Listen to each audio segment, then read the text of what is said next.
What's going on, all my Poke Peeps? It's your boy Poke Pete, and today we're going to take a trip down memory lane, talk about some more of my childhood collection, and we are going to explore the jungle. So guys, about a month ago we posted a video showing off my complete master set of the base set of Pokemon cards.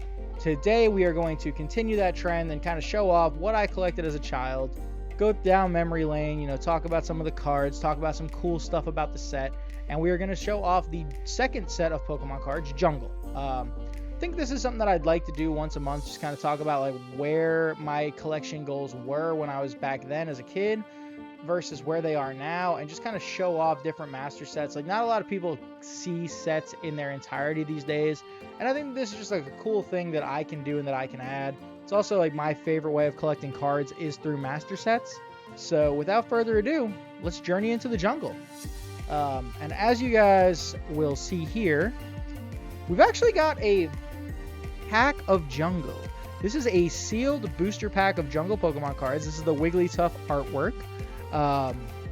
It is an unlimited pack, and it is super heavy. So this pack weighs in at 2168 grams. We are going to open this pack, not today, but in a future video where we open one of every single WotC set that is heavy. I've acquired quite a few packs, but we just wanted to kind of show it off since we're talking about Jungle. It was made by Wizards of the Coast back in the day. This is 2000. It's got a cool little information blurb talking about welcoming you to the jungle, as well as the pack odds, which is 1 in 33 cards for a holo, aka 1 in 3 packs because you have 11 cards. Super cool. Can't wait to open this. Hopefully we pull a Snorlax or an evolution when we do open it, because that would just be dope. Maybe we could get super lucky and pull an error card. That would be super dope. But yeah, figured we'd start off showing you guys what the old school pack looks like since we do have one. Now let's get into the set itself. So here is a complete master set of Jungle. Fits pretty well in the palm of your hand. It's not super big. This is only 64 cards. Just like, as you guys know, I have small hands, so like I can fit this pretty easily. It's a small set. There's 64 cards in the Jungle set of English. In Japanese, it's worth noting, there's actually only 48 cards. In Japan, they did not make the holos non-holo rare. That's something unique to English, just to make sure that all packs didn't have a hit and to keep the chase going. So that's like an English exclusive kind of thing. First off, we've got this beautiful Clefable holo. Something cool about this Clefable holo too, not a lot of people might know this. I don't have one because they're super rare and super expensive. But there exists a version of this card that actually says pre-release right here. Super rare, super expensive. And by many, it's accepted and believed as the first ever actual pre-release card. I know that there is like a Raichu from base set that floats out there, but like this is what's accepted by most people as the first pre-release. Second card, you've got this beautiful Electrode holo. Like I said earlier, I hope to pull an evolution. That's because this set contains all the evolutions. So we've got Flareon, we've got Jolteon. Vaporeon comes down a little bit longer, a little bit further down the ways. We got Kangaskhan.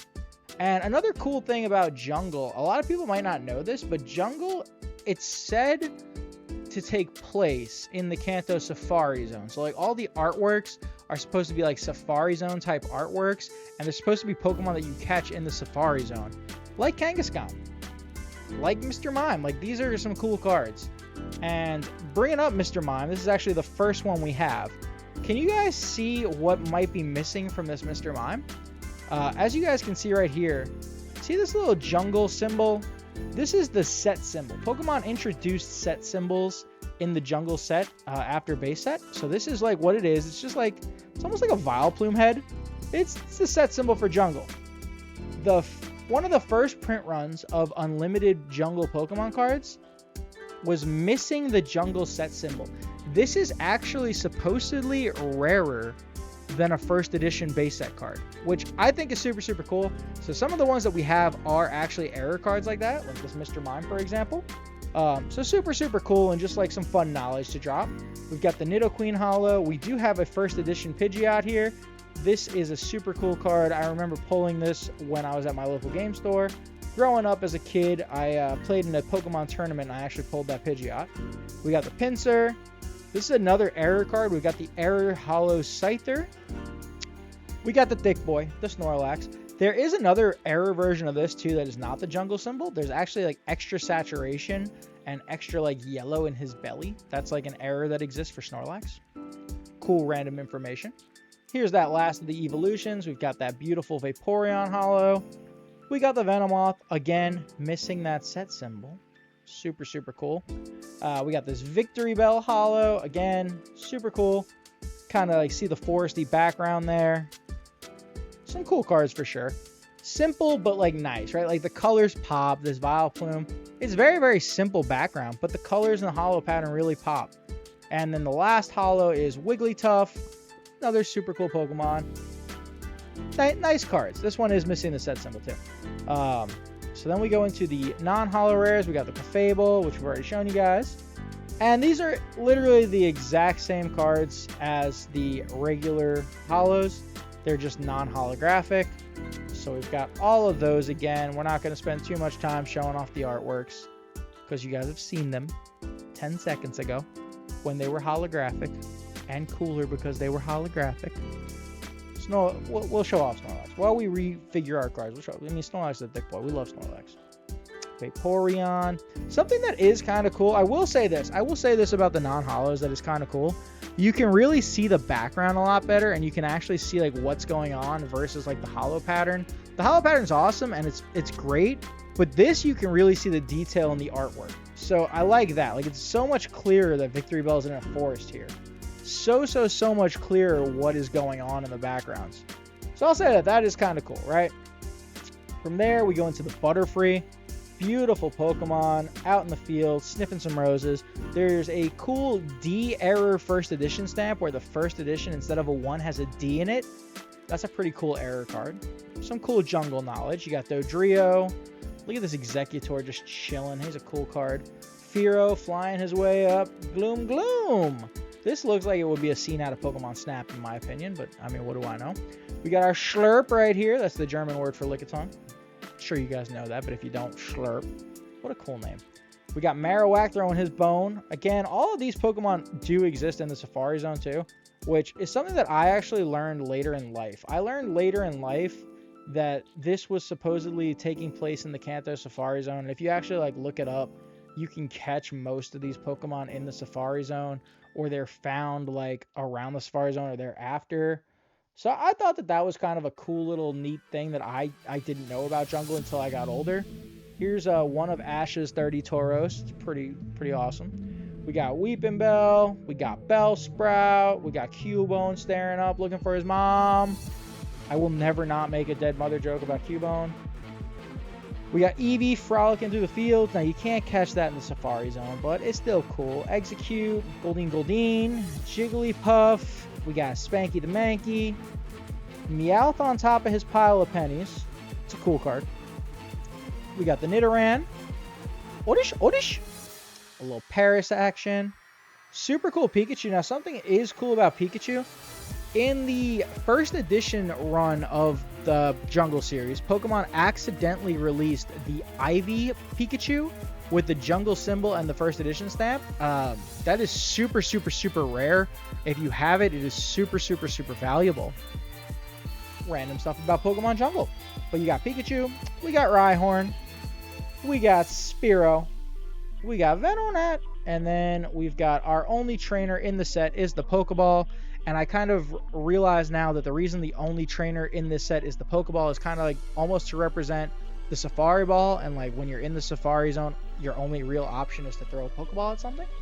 I think that's kind of cool. It's kind of like niche. But yeah, it's a cool set. It's fun. I have a lot of fond memories opening this set up. This Flareon actually is my childhood Flareon. And I remember I pulled this while I was visiting Cooperstown. So my dad is a huge baseball fan. We talked about that in the first video. And me and him went on a trip to the Baseball Hall of Fame, which is in Cooperstown, New York. And we were just kind of walking down the street, and we stopped at the corner store. The guy was selling Pokemon cards. I asked my dad if we could get a pack. Jungle was out by then. We got a pack of Pokemon cards, and out of one pack, I pulled this Flareon Holo. And that's just like a good core memory that I have, Some of these no set symbol ones, those are cards that I've picked up recently and just kind of upgraded my set a little bit. This Vaporeon, I have very fond memories with this one too, because I traded with my babysitter growing up to get this card, and like that's just always something fun. Like I look at this Vaporeon and I don't think about Vaporeon. I think about my babysitter growing up. I think about Brittany Gellamino. She was like my babysitter growing up, and I think about trading with her for this card. That's like what I get when I see Vaporeon. I don't get Vaporeon. I get glimpses of my childhood, which, you know, is super nostalgic. It's super cool, and it's part of the reason we love Pokemon cards, right? You always have some sort of memory attached to them. But that's the jungle set in its entirety. It is pretty cool. Now, when we finally get through the jungle, we might make it to the Town on No map. Yeah, that was corny, I know. But this is where my collection is headed. My collection these days are headed to PSA 10 graded e-reader Japanese Pokemon cards. So today I figured we would look at the Town on No map, because this is the newest card to my collection. We just recently acquired this beautiful Umbreon Holo. It's a PSA 10. It's got a 6 swirl that we're probably not going to be able to get on here, right above its head, which is awesome. And the cool thing about this card, it's actually unlimited. So like normally there would be a first edition stamp right there. See, there's no first edition stamp on the Umbreon, because this one is actually unlimited, which is like 5 times harder to get in Japan. And since this is my newest pickup, this is the set that we decided to talk about today. So I have 5 Town on No map cards here. We got the Umbreon. We've got this beautiful Azumarill, super cool PSA 10 Holo. I love these cards. These are probably my favorite cards in the hobby. And they're just so cheap right now, so I've been picking them up whenever I can get them.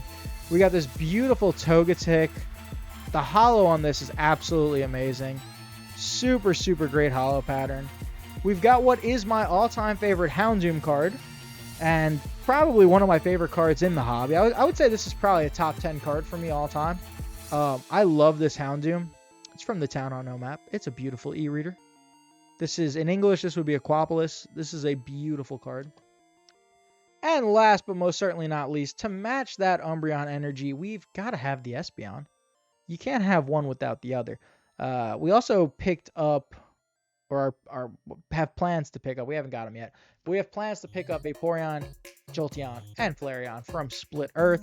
So that'll be like the next mail day type thing we do, and that'll be like the next collection type update that we do. But yeah, guys, you guys have seen, I think, those 4. You haven't seen this Umbreon yet because this is brand new, and it is a super dope card. I absolutely love it. I got it for a steal of a deal, which is also always great.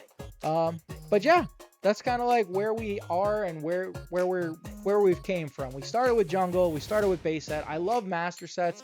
I still do master sets. I have master sets of all the Sword and Shield era stuff, all the Scarlet and Violet era stuff. So I still love it, and I still plan to do it.